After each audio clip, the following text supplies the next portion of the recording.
Hello everyone, this is Sean Thomas on official PvP Hardcore server 385, and I'm bringing you ARK Survival Evolved patch 224 in review. Alright, what did we see new here in 224? We had compies. As you can see, these compies have numbers above their head. We were given compies that, as they add to their count, will increase their bonus that's given to the group. The bonus caps out at 8, as you see here. The compies will get 0 bonus with 1, and then it'll increment up 1 every time you add a compy to the gang. The compies are exceedingly easy to tame, at least as far as time. They require prime meat only. They will not eat anything else during their taming phase. The taming phase takes roughly 30 to 40 seconds, and if you're starve taming it, it's instant. It'll only eat a level 4 will only eat roughly 3 to 4 prime to tame, and a level 120 consumed roughly 16 prime to tame from 0 to full. So these are our compies. They're extremely fast. The bonuses, from what we can tell, increase on their attack speed, their attack damage, as well as their movement speed. So these are our compies. In the wild, one of them will come up to you. If it's curious, it will not attack you. If a second joins the crowd, though, we've been attacked with as little as 2 compies when they come take a look. So it's going to be really dangerous for people starting out on a server low level, anybody without armor.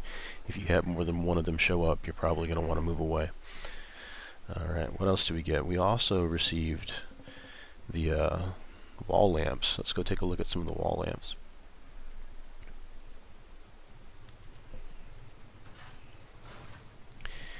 Alright, so the wall lamps can be attached as they indicate on the walls, and you can move them all around, you can lower them, you can raise them, you can add quite a few wall lamps on there. They do consume wood as well as blasting powder, or spark powder rather. Alright. Just going to transfer some wood just to light the fires here. You can push the E just like you would a normal fireplace, and it adds a nice aesthetic, as well as some light sources. We're during the day, so you're not going to notice too much of a light source, but as you can see, we put a few torches up. It's a nice addition. It would be nice if they add the electric ones as well, because as you see, they're going to chew through the wood. Alright. Apart from the lamps, they also came out with a rocket turret and a sea mine. So we haven't yet had a chance to try out the rocket turrets. We assume the rocket turrets are going to be quite similar to the automated turret. Only it would probably require the rocket ammunition, the propelled grenades. So quite an expensive thing to use. We expect the fire rate to be pretty low in comparison to the auto turret.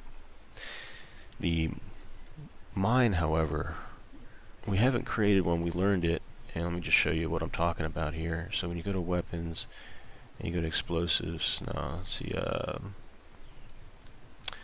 might be for under structures defense. So you have the Ingram for homing underwater mines.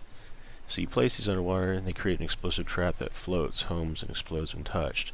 So from what we've been informed, the explosion is actually just grenade damage. And if you look at the crafting requirements, it's 45 polymer, 30 ingots, 20 cementing paste, 15 oil, gunpowder 100, and crystal 30. Not a big deal until you get to the electronics. So polymer, not so much of a big deal because you get the organic polymer now off the Karakuru.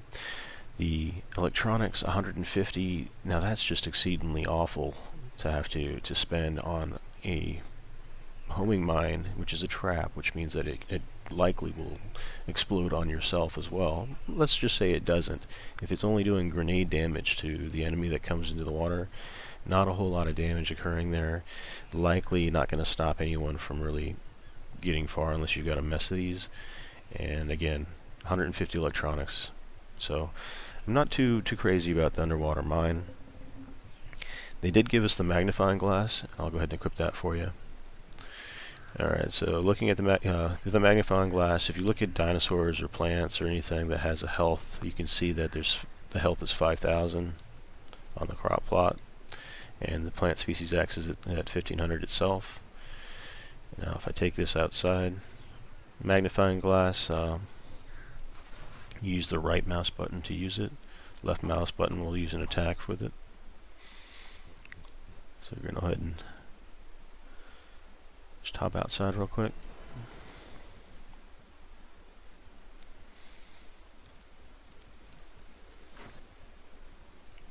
Little rubber band. Alright, so we're going to run up to a plant. And if you right click on the plant, it just tells you what you can get from harvesting this bush. Well, I'm pretty sure you've memorized this by now, but you can get all the different seeds, get all the different berries, and you can get fiber. If you were to look at other flora, the tree is going to tell you it gives a wooden thatch. Again, you know this, so I'm not really seeing much benefit in the magnifying glass. So anything you look at, like if you were to walk up to a stone, it would say the same kind of information. Stone, flint, metal. Okay, so I understand that I'm going to get primarily stone and flint, and then there's also metal. You'll look at a metal node, and you'll see metal and stone and flint. So what's the value to the magnifying glass? You know, you thought maybe it would give you additional stats on dinosaurs when you look at it, like it tells you the health, but why not give you the additional attributes like movement speed, attack damage, weight capacity, things that would actually prove helpful information if you were going to be doing a tame. So I'll show you on one of the tame dinosaurs, and it's the same thing in the wild. When you look at them, all you get is their health. You get more when you look at them with a spyglass. You don't even get the sex out in the wild when you look at them. So here they're tame, so it's not going to tell you the gender. But if you were out in the wild, you could look at something and it would tell you its gender as well as level. Like I'm going to look at this pteranodon. I see a wild male pteranodon level 12 at range. I'm going to look at the same pteranodon. Can't see anything. Why? Because I'm not right on top of it. So what's the value of the magnifying glass? I'm not really seeing it. Heading on over back to the base here. So we also have some tribe admin logs. Now that's actually pretty useful, because if you're trying to see, okay, we just had half our base deleted. Why did that happen? Well, you can go into the tribe manager, and the new tribe log is there on the left hand side. So I can see that this tribe member demolished a thatch wall, and that he did so on this day, in-game day, and this in-game time. And then I can just follow down, okay, wow, he demolished a whole lot of things. Well, it's all thatch, so probably not a big deal. Alright, and then it shows that I tamed a Compy. Okay, so that's good to know. So I'm catching up on things that have happened. We've got some stone pillars, stone ceilings destroyed, and as you scroll through, what's this? Your Sir Pig Slayer of Sarcos was killed. Okay, that, and as we look at that looks like the freshest things occurring are at the bottom. Your tribe tamed a trike, level 154 trike. So this is the older content, and then this is the newer stuff. So you want to scroll to the bottom to see what recently happened. And I imagine the latest things that they'll scroll off as the tribe log gets longer and longer. But this is since we started receiving the tribe log. We can look through, and yellow is demolished, red is if one of our tribe members died. So we lost Sir Pig Slayer of Sarcos, and he actually died of starvation. We had gotten a little too much poo from him and didn't refill him on berries, and that's what happens if you don't feed your pets after you've starved them to get their poo. Alright, so we've got a little more demolishing. Your tribe killed Johnny, level 1. I'm not quite sure what that's about. And then we've got a rain claimed a baby Ankleo. So it gives you a little bit of information. So if you want to catch up on what your tribe's been doing since you last played, this is a good place to look. Alright. And I believe it's just for admins that have visibility to it. But on the official PvP hardcore server, we're pretty much all admins, because if you die, we need to have somebody able to invite you back into the tribe. So on the right hand side, you can see the different tribe governance options that you have. Tribe members you can remove, promote, or demote. Some of the other tribal options. So we also got a increase of 3 levels on max survivor level as well as max dino level. As you can see, I'm level 76. This is the highest I've gotten because I'm on a hardcore server. When you die, you lose all your levels. So I'm trying to get this, keep this guy alive.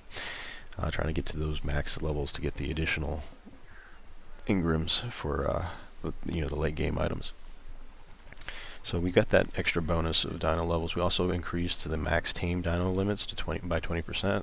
This is something that I think will be pretty helpful, especially when you're doing tames like Compys, where you want to have literally an army. Right now we've got 16 Compys, fog's rolling in, so I'll bring you back to the Compys. So when you're getting lots and lots of dinosaurs, you're going to want a high dinosaur count, and you're just one person, you want to have lots of dinosaurs. Well, you've got a tribe full of people. Before you know it, you end up with a farm like this, and it'll only grow from there. So as we get baby dinosaurs, or we try out new things, we'll get more dinosaurs and expand out. So the owned or claimable rafts can now be demolished as well, and destroyed rafts will now sink to the ocean floor. So let's go take a look at our rafts, see if there's anything out there we want to scuttle. Scuttle means you're destroying your own ship, usually to prevent the enemies from capturing it. So let's go over to Poontang.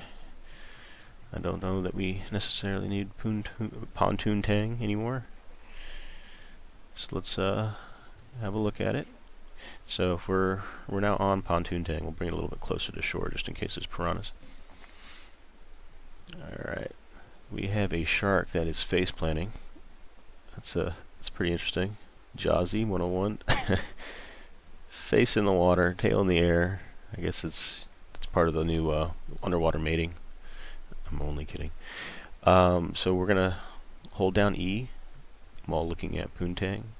We have the options to unclaim. We have the option to demolish. That's new.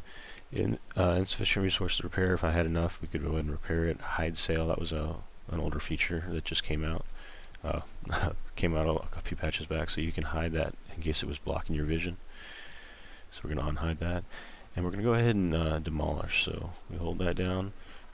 The Poontang craft was demolished, and didn't give us any resources back. We can head back over to the inside. So as you see, it's sunk to the bottom of the floor, and it is sitting there. And that will expire as well. Let me take a closer look again, since it's still there. So it looks like there's some fire, even though it's underwater, and it shows a decomposed time of 28 seconds. So we have underwater fires.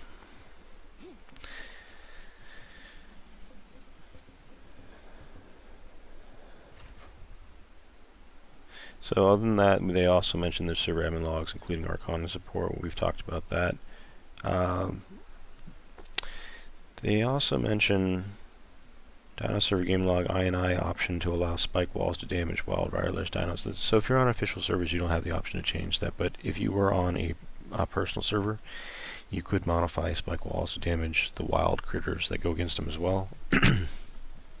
I personally I wouldn't want to do that because we use the spike walls to catch the wild dinosaurs in every once in a while. We use them to hold the dinosaurs in place while we do tames. So it's probably a good idea to not make that setting change. Otherwise, you would be hurting your tames while they're occurring. And then the underwater ice cave should no longer be deleting your dinosaurs when you go in there. And then dinosaurs walking backward movement animation has been fixed for a lot of the dinosaurs. They've also stated that they've improved and optimized IK on most dinos, and the improved dino navigation logic to better dynamically navigate around dinos. I imagine that one is being worked on to support the following patches that are going to include Oviraptor. So the Oviraptor is going to have to be able to walk around all your dinosaurs, picking up those eggs, walking between their legs, and getting all around. So they're going to have to improve the AI's ability to path, and that's what that's about. And they also fixed some server rare client crashes. So that's 224, and the highlights from 224 I'm going to say are the Compys. Now I'm pretty partial to them, but this is probably the best thing that came. They're extremely easy to tame. You can create a little army. I'm looking to get over 100. I've got 16 right now. You fly around, get a bunch of prime, and then within seconds you'll have yourself another Compy. You can pick them up, fly them off to a new location, drop them off. I've got a lot of videos on taming Compys. And well, I hope this has been helpful. Please mash that like button and subscribe. It's free to do so, and it'll help me out greatly. And if you've got any questions or if you've got any suggestions, as well as requests for additional content, please leave a comment. I'll be happy to respond. I usually do so within a day. And I will catch you next time. Thanks for watching.